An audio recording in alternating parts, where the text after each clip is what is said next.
Good morning all of you.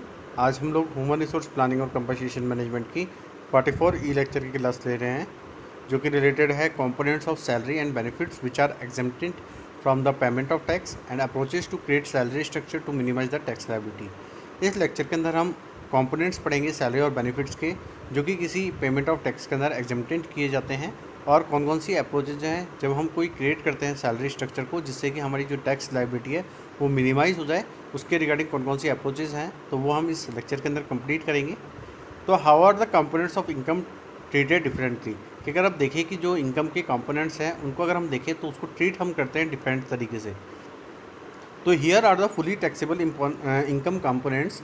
क्या अगर हम देखें तो यहाँ पर कुछ टैक्सेबल इनकम कंपोनेंट्स हमें दे रखे हैं। जैसे पहला है बेसिक सैलरी। अगर हम देखें तो ये हमारा एक इनकम का कंपोनेंट भी होता है। तो बेसिक सैलरी का क्या मतलब हुआ कि जो मंथली कंपोजिशन पे किया जाता है सैलरी के रूप में या बोनस के रूप में या कमीशन के बेस पे, तो वो हमारी बेसिक सैलरी का पार्ट है। दूसरा अगर हम इनकम कंपोनेंट देखें तो वो है हमारा सिटी कंपनसेंट्री अलाउंसेज। इसका मतलब ये हुआ कि जो भी पेड अपसेट है हमारे हाई कॉस्ट लिविंग के एक मेट्रो एरियाज़ के अंदर, तो जो CCA है हमारा, मतलब कि सिटी कंपनसेंट्री अलाउंस, वो फुली टैक्सेबल होता है किसी भी एम्प्लॉय की इनकम के अंदर। तीसरी कंपोनेंट क्या है हमारा, incentives, reimbursement of personal expenses. Incentive में अगर हम देखें तो जो हमारे पर्सनल एक्सपेंसेस होते हैं उनका अगर हम रीइंबर्समेंट करते हैं तो वो भी एक तरीके से हमारा टैक्सेबल इनकम कंपोनेंट होगा। फोर्थ है हमारा लीव इनकैशमेंट। लीव इनकैशमेंट का मतलब क्या है कि जो भी हम अमाउंट पे कर रहे हैं अनयूज्ड लीव के लिए, तो वो हमारे टैक्सेबल कंपोनेंट होंगे इनकम के। इसके बाद अगर हम देखें तो पार्शली टैक्स को एग्जेम्प्ट किया है कुछ कंपोनेंट्स के अंदर। तो अगर हम देखें तो जो कन्वेंस अलाउंस होता है वो एग्जेम्प्ट नहीं होता 19,200 रुपये से पर ईयर कि, मगर हम जो कन्वेंस अलाउंस की अगर हम बात करें तो कन्वेंस जो अलाउंस है उसको पार्शली हमने देखा है कि जो उसका जो टैक्स पे होता है वो अप्रॉक्स 19,200 पर ईयर होता है, इससे ज़्यादा नहीं होता। मेडिकल रीइंबर्समेंट की देखिए तो जो मेडिकल रीइंबर्समेंट है उसमें जो हमारा टैक्स होता है वो अप्रॉक्स हम ये कह सकते हैं कि जो 15,000 रुपीज़ है उससे ज़्यादा नहीं हो सकता ईयरली, जो में हमें किसी रीइंबर्समेंट रिसिप्ट रिक्वायर होती है। और जो थर्ड है हमारा हाउस रेंट अलाउंस, तो ये जो अमाउंट है रेंट हाउस रेंट्स का, तो उसके अंदर पार्शली हम एग्जाम्प्ट करते हैं इनकम टैक्स को, और डिपेंड होता है उसका सैलरी लेवल या परसेंटेज कैलकुलेशन पे। तो हम जो भी टैक्स पे करते हैं तो जो सैलरी होती है हमारी उसके बेसिस पे जो भी हमारे रेंटल अलाउंसेज होगी वो हमारी सैलरी लेवल पे डिपेंड होते हैं, और जो भी हमारा कैलकुलेशन परसेंटेज है मीन्स हमारी सैलरी का इनकम का जो भी परसेंटेज होगा उसके बेसिस पे हम रेंटल अलाउंसेस डिडक्ट करते हैं एक इनकम टैक्स के रूप में। तो your salary structure consist of several components which can help you reduce your tax burden with some of these components are fully or partially taxable, some may be fully exempt from the tax.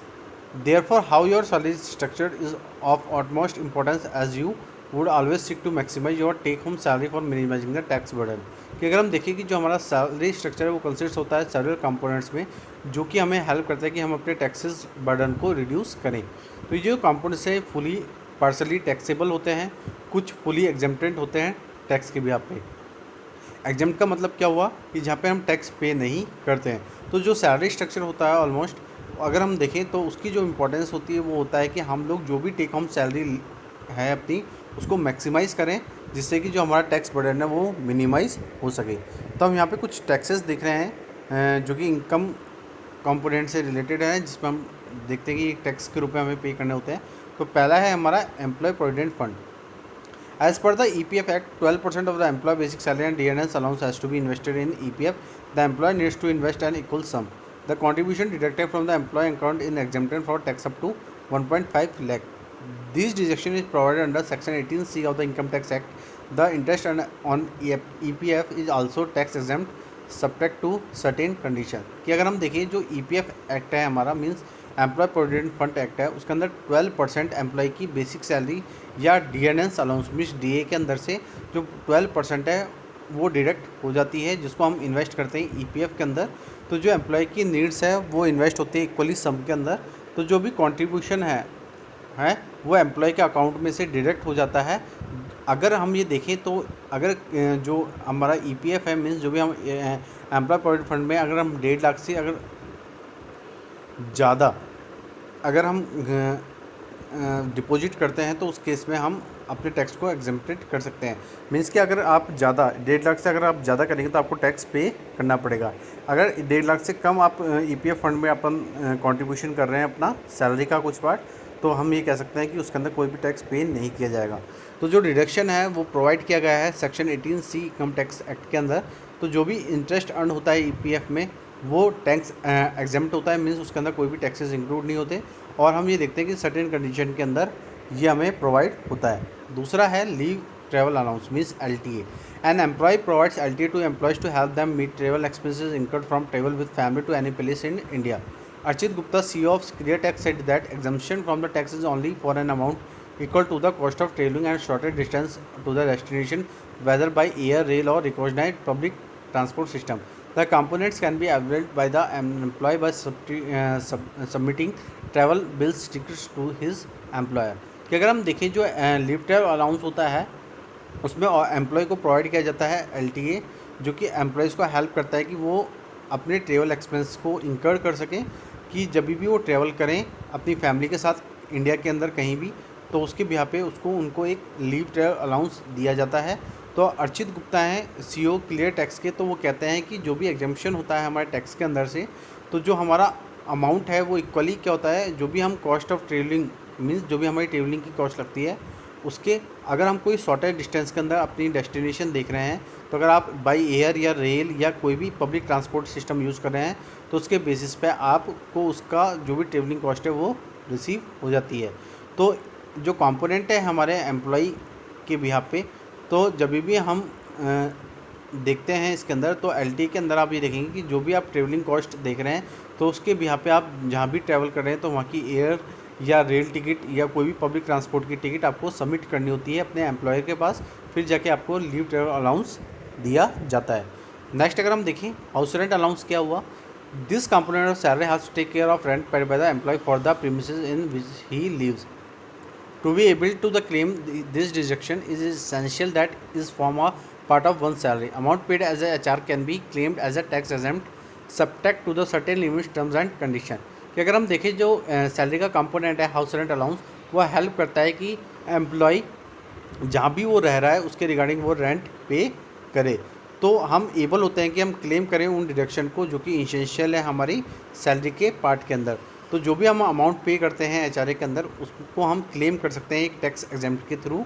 तो जो भी subject है उसके certain limits के अंदर कुछ terms और condition होती हैं जिसके बेसिस पे आपको हाउस रेंट अलाउंस रिसीव होता है सैलरी के साथ। नेक्स्ट है हमारे food coupons. Food allowances can be given by the employer through the provision of the food at the working hours of through prepaid food vouchers and coupons. For enhance vouchers not transferable are tax exempt to the extent of 50 rupees per meal. On a calculation of 22 working hours a day a month, 2 meals per day, a sum of 26,400 can be availed as a deduction by the employee annually, said Gupta. तो हम ये देख रहे हैं कि जो food allowance है जो कि एम्प्लॉयर देता है एक प्रोविज़न ऑफ फूड के लिए कि जितने भी काम वो ऑर्गेनाइजेशन के अंदर कर रहा है, कंपनी के अंदर कर रहा है, तो उसके बिहाफ पे उसको उस पीरियड के अंदर फूड दिया जाए। तो उसके बिहाफ पे जो एम्प्लॉयर है वो प्रीपेड फूड वाउचर्स या कूपन्स अवेलेबल कराता है अपने एम्प्लॉय के लिए। तो अगर हम देखें कि जो भी वाउचर्स होते हैं वो टैक्स एग्जेम्प्ट होते हैं, मीन्स उस पर कोई भी टैक्स नहीं होता अगर आप 50 रुपये पर मील दे रहे हैं। तो हम ये देखें ये कैलकुलेशन के हिसाब से आपको मैं बताता हूँ कि अगर 22 वर्किंग आवर डेज़ हैं हमारे एक मंथ के अंदर, तो आप 2 मील पर डे लेते हैं फूड के अंदर, तो आप ये देखेंगे कि जो हमारा सम है वो हो जाएगा 26,400, जिसमें हमको एम्प्लॉय की सैलरी में से एनुअली हम उसको डिडक्ट करते हैं कि आप जितना भी मील ले रहे हैं जो हम फूड वाउचर से या कूपन से दे रहे हैं आपको, तो वो आपके लिए एनुअली आपकी सैलरी में से डिडक्ट हो जाता है। नेक्स्ट अगर हम देखें तो नेक्स्ट जो है वो है कार मेंटेनेंस अलाउंसेज।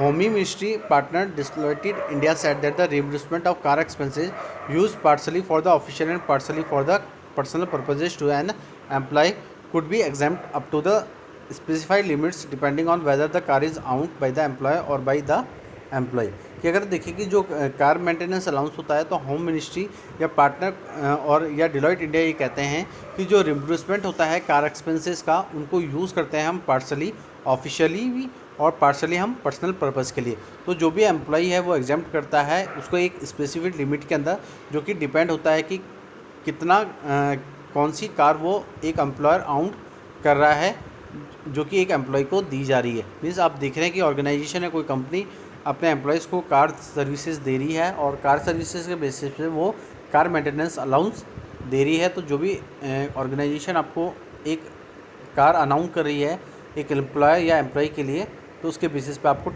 जो कार मेंटेनेंस अलाउंस है वो दिया जाता है, जो कि सैलरी में से डायरेक्ट हो जाता है। इसके बाद अगर हम देखें तो children education allowance, an education allowance of ₹100 per month of 1200 per annum child pay to an employee by the employer is allowed to on as the deduction from the taxable income to the employee. This deduction is granted up to the maximum of 2 children for the employee. Along with this, you can also claim deduction for the tuition fee paid for your children under section 18C of the income tax act. कि अगर हम देखें कि जो children education allowance है उसके अंदर जो एजुकेशन अलाउंस दिया जाता है तो हम देखें कि वो ₹100 पर मंथ के बेसिस पे दिया जाता है, मीन्स 12,000 पर एनम। तो जो चाइल्ड है, चाइल्ड के बिहाफ पे जो भी एजुकेशन चाइल्ड एक ले रहा है उसके बेसिस पे जो एम्प्लॉय है वो पे करता है एम्प्लॉय को कि वो अलाउ करे उन डिडक्शन को जो कि एक टैक्सेबल इनकम के होते हैं जो कि एम्प्लॉय देता है। तो जो डिडक्शन होता है वो गारंटेड होता है कि मैक्सिमम 2 चिल्ड्रंस के आप 2 चिल्ड्रंस एम्प्लॉय के बेसिकली इस कैटेगरी के अंदर आते हैं कि आप दो ही बच्चों का आप ये सर्विस या ये अलाउंस ले सकते हैं। तो अलॉन्ग विद दिस कि हम जो भी क्लेम डिडक्शन करते हैं तो उसके बिहाफ पे हम ये देखते हैं कि जो भी ट्यूशन फ़ी हम पे कर रहे हैं अपने चिल्ड्रन के बिहाफ पे स्कूल्स में, तो उसके बिहाफ पे भी हम section 18C income tax act के बिहाफ पे हम जो भी क्लेम्स हैं उनको डिडक्ट करा सकते हैं। इसके बाद अगर हम देखें तो नेक्स्ट जो पॉइंट है वो है hostel expenditure allowances. Hostel expenditure allowances of 300 per month of 3,600 पर annum per child paid to an employee is allowed as a deduction from taxable income towards meeting hostel expenditure for the child. This deduction is granted up to a maximum of 2 children for the employee. कि अगर हम देखें कि जो hostel expenditure allowance है वो 300 रुपये per month के अकॉर्डिंग मिलता है, तो मीन्स हम ये कह सकते हैं एनुअली वो हो गया 3,600। तो पर चाइल्ड हम एक एम्प्लॉय पे करता है और जो भी डिडक्शन है वो एक टैक्सेबल इनकम के अंदर थ्रू क्या करते हैं कि मीट करते हैं होटल एक्सपेंडिचर को जो एक चिल्ड्रन का होता है। तो जो डिडक्शन है वो ग्रांटेड अप होते हैं मैक्सिमम 2 चिल्ड्रंस के।